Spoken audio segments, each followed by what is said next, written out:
Assalamualaikum warahmatullahi wabarakatuh. Kali ini kami akan menampilkan pemetaan tingkat literasi anak SMP di Kecamatan Karangpilang, Surabaya. Latar belakang. Literasi itu sendiri adalah sebuah kemampuan dalam memahami media informasi yang berbentuk teks. Bila kemampuan itu lemah, maka akan terjadi kesalahpahaman yang fatal.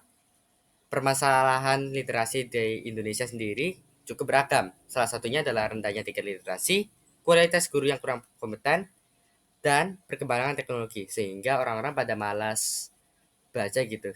Lalu, bagaimana minat baca anak SMP di kawasan Kecamatan Karangpilang, Kota Surabaya? Metode penelitian. Untuk jenisnya sendiri, kita menggunakan penelitian deskriptif, di mana kita menggunakan diagram dan peta untuk menjelaskan. Dan pengumpulan dan metode datanya, kita menggunakan metode kuesioner, di mana kita membuat survei dan pertanyaan untuk mengumpulkan data. Untuk analisis hasil eksperimen, kita menggunakan analisis deskriptif, di mana kita menyajikan data berupa diagram grafik, hasil dan pembahasan.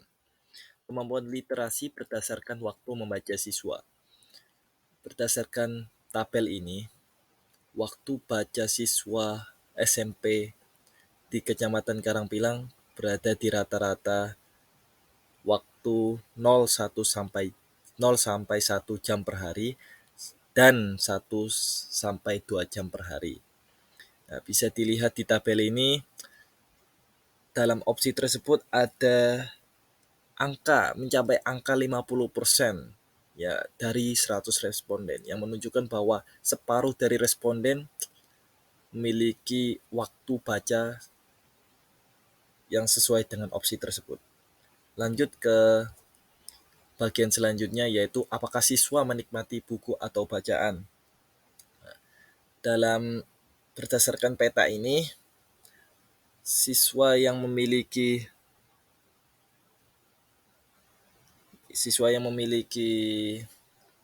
rasa nikmat paling tinggi dalam membaca buku diraih oleh Kelurahan Kedurus.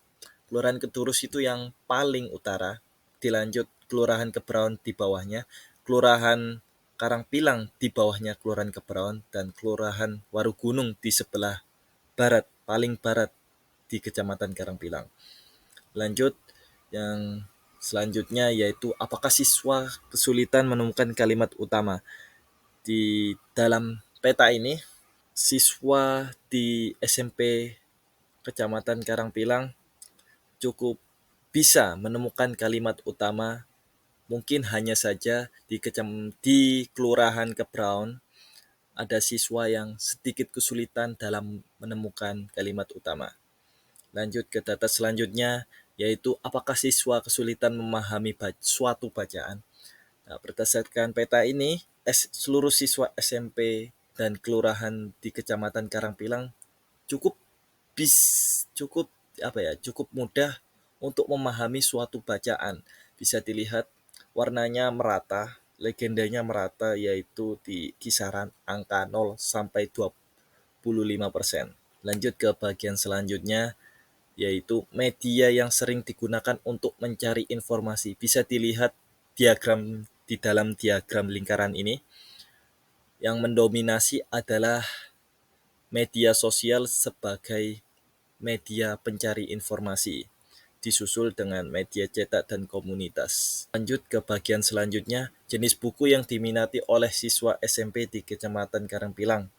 Nah, buku yang paling diminati siswa SMP di Kecamatan Karangpilang yaitu buku cerita seperti novel, cerpen, dan lain-lain. Yang disusul oleh buku cerita bergambar seperti komik, manga, manhwa, atau manhwa. Disusul dengan buku pelajaran dan buku jenis lainnya. Yang terakhir yaitu kendala dalam membaca. Yang pertama yaitu kurangnya motivasi dalam membaca. Yang kedua, bahasa digunakan susah dipahami. Yang ketiga, penggunaan gadget lebih menarik daripada membaca. Keempat, rasa malas dalam membaca. Yang kelima, tema bacaan kurang menarik. Bisa dilihat dari tabel ini yang didominasi oleh tema bacaan yang kurang menarik ya, di dalam persentasenya yang cukup besar, yaitu mencapai angka 50%, hampir di semua kelurahan di Karangpilang. di Kecamatan Karangpilang. Terima kasih. Assalamualaikum warahmatullahi wabarakatuh.